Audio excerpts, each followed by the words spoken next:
최근 한 보험사에서 자사 암 보험금을 분석했더니 지난해 보험금이 가장 많이 지급된 암이 유방암인 것으로 나타났습니다. 2019년까지 여성 기준 가장 많이 걸리던 암인 갑상선암을 제치고 최근에는 발병률 1위로 올라서기도 했습니다. 그만큼 더 잘 알아야 하는 암이 된 건데 유방암은 그 종류가 워낙 많아서 환자 입장에서 알기 어려운 병이기도 합니다. 인간을 괴롭히는 각종 질병의 최신 치료법을 알아보는 의술 여기까지 왔다. 오늘은 유방암에 대해서 짚어보겠습니다. 이광호 기자 나왔습니다. 우선 유방암 환자가 얼마나 됩니까? 네, 매년 늘어나는 추세인데요. 통계마다 약간씩 다르기는 한데 실제로 병원을 찾아서 유방암으로 진료를 받고 건강보험을 받은 사람의 수를 기준으로 보면요. 네. 2017년에 20만 명이 조금 안 됐던 유방암 환자 수는 보시는 것처럼 이듬해 바로 20만 명을 넘겼습니다. 그리고 매년 2만 명 안팎씩 늘어나서 지난해에 25만 명을 넘겼습니다. 연령별로도 보면요. 50에서 54세가 5만 1,000명으로 가장 많고 그리고 그다음이 50대 후반 그리고 40대 후반 이런 순으로 이어집니다. 60대를 넘어가면 서서히 줄어들고요. 그러니까 40대 근처가 되면 본격적으로 유방암을 조심해야 한다는 뜻입니다. 이게 서양인의 경우는 50대 중반부터 유방암이 점점 늘어서 나이가 들수록 발병이 늘어나는데 우리나라는 40대 후반부터 50대 초반까지 지금 보시는 것처럼 암 환자가 몰려있는 구조입니다. 그래서 발병 양상이 확연히 다릅니다. 그렇다면 유방암의 종류는 어떤 게 있습니까? 네, 암의 위치에 따른 분류가 있고 세포의 변이에 따른 분류가 있는데 치료에 좀 더 많이 영향을 미치는 변이 쪽을 좀 보겠습니다. 그게 세 가지로 나뉘어집니다. 여성 호르몬 양성암과 허투 양성암, 그리고 모두 양성이 아닌 삼중음성암 이렇게 분류되는데요. 하나하나 보면 여성 호르몬 양성암은 정식 명칭이 호르몬 수용체 양성인데 쉽게 말해서 암세포가 여성 호르몬인 에스트로겐을 먹이로 삼으면서 커지는 종류의 암입니다. 허투 양성암은 허투라고 부르는 특이한 변이가 있는 암이다 이렇게 보시면 되고요. 그리고 삼중음성암은 위 두 가지 특성이 모두 없는 암을 뜻합니다. 여성 호르몬 양성암이 국내 전체 유방암의 한 60% 정도 되고요. 허투 양성이 15%, 삼중 음성이 15% 정도 됩니다.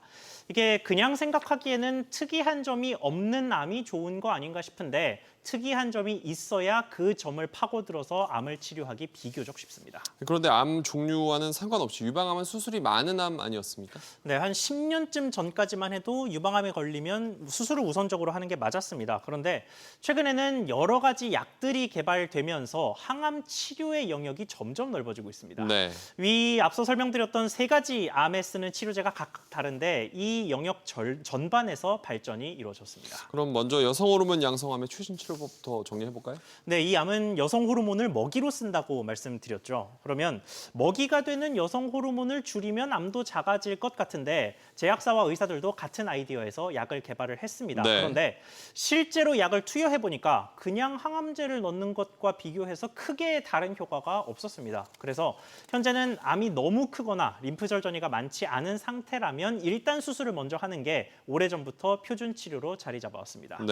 그런데 이 암이 전이가 일어난 4기에 발견이 됐거나 혹은 치료 후에 재발한 경우에는 양상이 좀 달라집니다. 어떻게 달라지죠? 네, 유방암의 재발이나 전이가 일어났을 경우에는 사실 현실적으로 완치가 좀 어렵기 때문에 생존 기간을 늘리려는 목적의 치료가 이루어집니다. 그런데 여성 호르몬 양성암은 애초에 항암제가 잘 안 들어서 수술을 적극적으로 하는 거거든요. 그러니까 항암제를 쓰기도 어렵다 보니 이런 환자들을 대상으로는 호르몬 치료를 하는 경우가 있습니다. 이 상황에서 호르몬 치료의 효과를 극대화시키는 새로운 약이 몇 년 전에 새롭게 등장했습니다. 어떤 약인지 전문가 이야기 들어보시죠. 여성 호르몬이 이 세포 주기를 돌아가게 해주는 거예요. 세포가 하나가 두 개가 되고 두 개가 네 개가 되는 걸 억제시키는 게 여성 호르몬을 억제하는 건데 CDK4/6 억제제는 세포 주기 돌아가는 거를 딱 막는 약이에요. 같이 썼더니 세포가 딱 멈춰버리는 거예요. 증식을 억제시켜버리는 거예요. 호르몬 억제제하고 CDK4/6 억제제와 함께 사용되는 그런 치료의 패러다임의 변화가 최근 3, 4년부터 일어났다. 이 CDK4/6 억제제는 국내에 세 가지 약이 들어와 있습니다. 화이자에서 지난 2016년 가장 먼저 출시했던 임렌스, 그리고 노바티스의 키스칼리와 릴리의 버제니오 등이 있습니다. 그런데 이렇게 효과가 좋다면 전이되지 않은 유방암 치료로도 이 약으로 하면 안 됩니까? 네, 그렇죠. 전문가와 의사들도 같은 생각을 해서 연구를 지금 진행하고 있습니다. 아직은 인체 대상 임상 결과가 신뢰할 만한 결과까지 도출되지는 않았습니다만 가까운 미래에 조기 유방암도 이 약을 통해서 치료하는 방식이 도입될 수 있을 것으로 관측됩니다. 여성 호르몬 양성암 들어봤고 이제 두 번째로 넘어가죠. 허투 양성 유방암이었죠. 이 암의 최신 치료는 뭐가 있습니까? 네, 앞서서 특이한 점이 있는 암이면 그 특이한 지점을 공략할 수 있다고 말씀을 드렸죠. 네. 그 특이점을 공략하는 약이 바로 많이 들으셨을 표적항암제입니다. 허투라는 특이점이 있는 암은 자라는 속도도 빠르고 전이도 잘 일어나서 항암 치료를 한 뒤에 빠르게 수술을 하게 됩니다. 그 항암 치료 약으로 허셉틴이라는 약이 한 20년 동안 오랫동안 쓰였는데 여기서도 최근에 변화가 감지되고 있습니다. 네. ADC라는 방식의 약이 등장을 한 건데요. 어떤 약인지 역시 전문가 설명 들어보시죠. 허셉틴에다가 꼬랑지를 붙여가지고 거기다가 아주 매우 독한 항암제를 붙인 약을 개발해가지고 이 약을 환자에게 주면은 이 허셉틴이 암세포에 딱 달라붙게 되는데 달라붙는 그 순간에 꼬랑지하고 독한 약이 붙어 있잖아요. 얘가 그냥 떼구르르 굴러떨어져요. 세포 안으로 들어가 버립니다.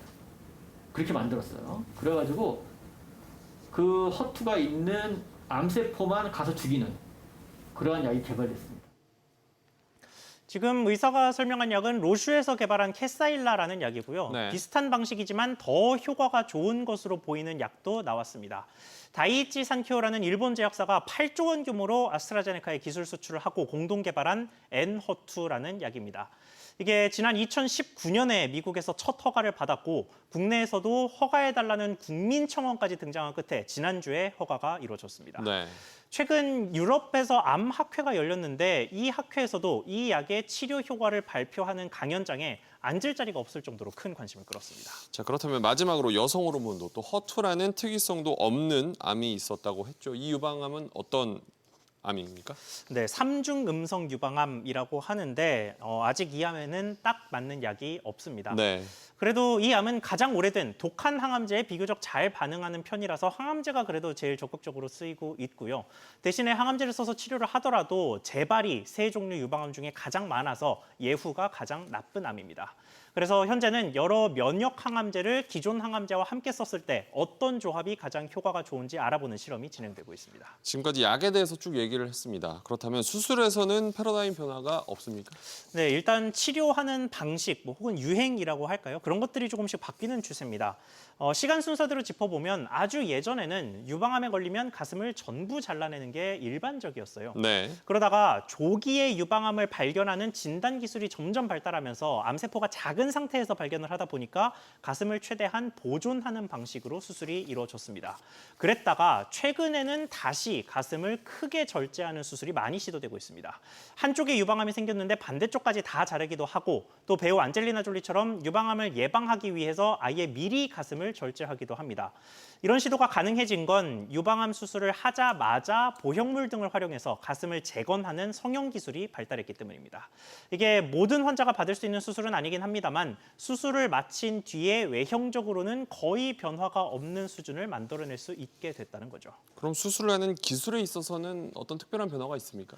네, 최근 몇 년간 여러 가지 질병의 대형 수술 전반에서 가장 크게 새로운 패러다임으로 자리 잡고 있는 게 로봇 수술입니다. 네. 그런데 유방암 수술은 애초에 흉곽경을 잘 쓰지도 않고 그냥 눈으로 보고 메스로 수술을 해서 로봇 수술이 그렇게 적극적으로 쓰이지는 않을 거라고 생각했거든요. 그런데 일부 흉곽경 수술이 도입되더니 최근에는 로봇 수술도 활발하게 이용되는 모습입니다. 어떤 장점이 있는지 전문가 이야기 들어보시죠. 네.